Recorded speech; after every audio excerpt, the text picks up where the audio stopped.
I used to work at this gas station off the highway a few miles outside town. It was the graveyard shift, and most nights were pretty routine: cars coming and going, people fueling up or grabbing snacks. One night, around 3 a.m., this guy started showing up regularly. He was tall, wearing a worn-out leather jacket, and had this gruff look about him. He never filled up, just walked straight to the snack aisle, grabbed a bag of chips or a candy bar, paid, and left. Now, this went on for a couple of weeks.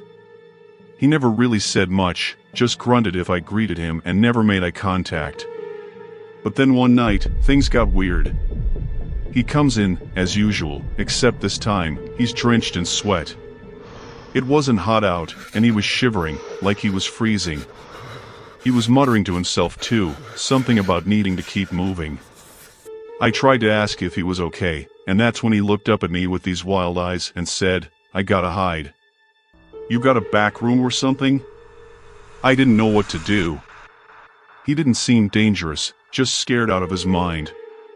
So, I pointed him to the restroom in the back, hoping he'd calm down or something.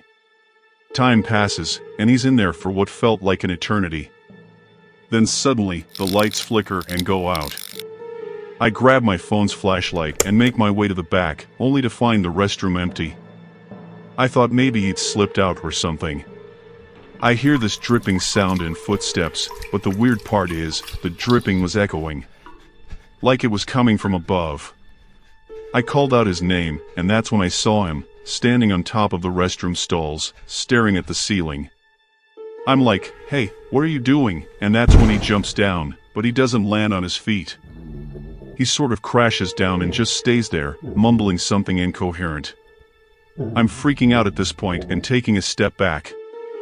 Suddenly, he looked up at me, and I swear, his eyes were pitch black. He starts laughing, this crazed, manic laughter that sends shivers down my spine. Before I know it, he's charging at me, screaming about how I can't stop him. I bolted out of there, ran to my car, and called the cops. They found him hiding in the gas station storage room, talking to himself and giggling.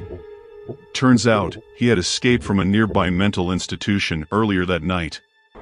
But what still gives me chills is that when they caught him, he kept saying something about the ceiling people and how they were watching. After that, I quit the job. I just couldn't shake off that creepy feeling, especially when I heard about a patient escaping that same night from the mental institution and how they were found wandering in the area. Ever had one of those nights where it feels like you're the only living soul awake? That's exactly how it was that night. I'd been out late with my friends, just hanging out until the clock struck too late. Around 3 in the morning, I realized my car needed some gas before I could head back home. So, I pulled into this gas station I always went to. It was the only place shining with light in the whole neighborhood. As I walked in to pay, I spotted this guy in a hoodie. Kinda odd, but I figured he was just out for a late stroll. Got my gas, snagged a lottery ticket for kicks, and headed back outside. While I was filling up my tank, it felt eerily quiet. No cars zooming by, no people talking, just silence. But then things took a spooky turn. Driving home, a sound from the back seat made my heart skip a beat. I glanced in the rearview mirror and, lo and behold, there he was, that same guy from the gas station, sitting there, staring at me. I screamed so loud, you could probably hear me on the other side of town. I slammed on the brakes, heart pounding in my chest. "Get out!" I shouted, hoping anyone, would come to my rescue. He muttered something about harm, and I was shaking like a leaf. I yelled for help, and a few neighbors came out, probably wondering if the world was ending. The guy darted off into the darkness. I thanked the neighbors and waited till I felt safe before driving home. But when I got there, I called the cops right away. I spilled everything, from the guy in my car to what went down at the gas station, every little detail.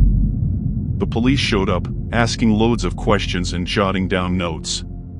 They promised to keep an eye on the area, but even after they left, something felt off. What bothered me most was the weird vibe I got inside that gas station. The person behind the counter seemed spooked about something, but I didn't pay much mind to it back then. I wish I had. Days passed, and then I stumbled upon some news that made my blood run cold. The person working at the gas station that night, poof, vanished without a trace. The police were scratching their heads, searching for any clue.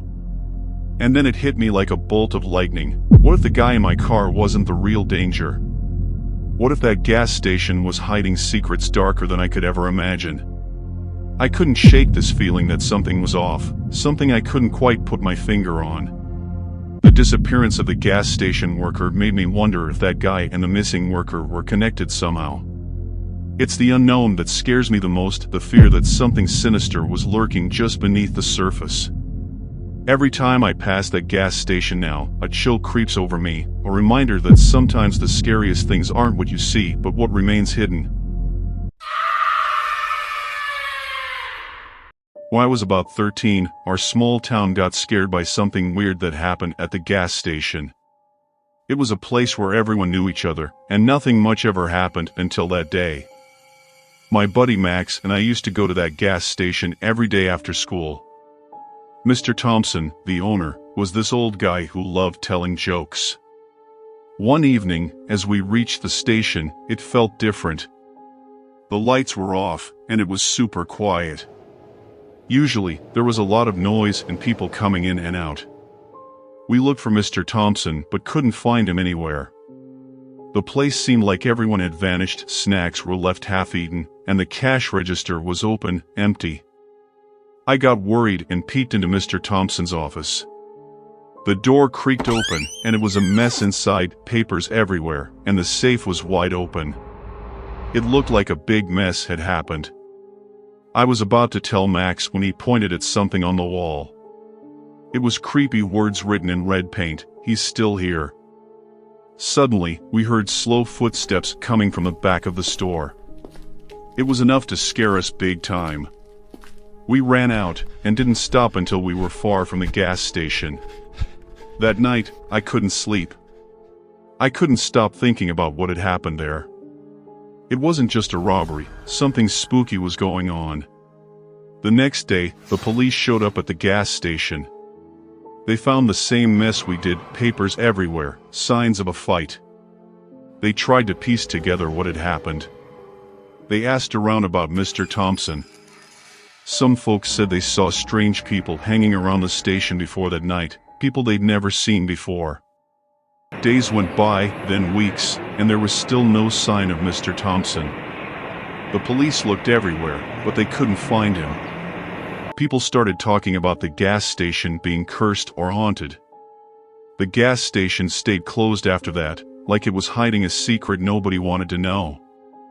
I wondered what really happened, what those scary words meant, and if Mr. Thompson would ever come back. Months passed, and things went back to normal in the town, but that gas station stayed empty. I hoped Mr. Thompson was okay, somewhere safe and sound. But every time I walked by, I couldn't help but feel something wasn't right, like a mystery waiting to be solved.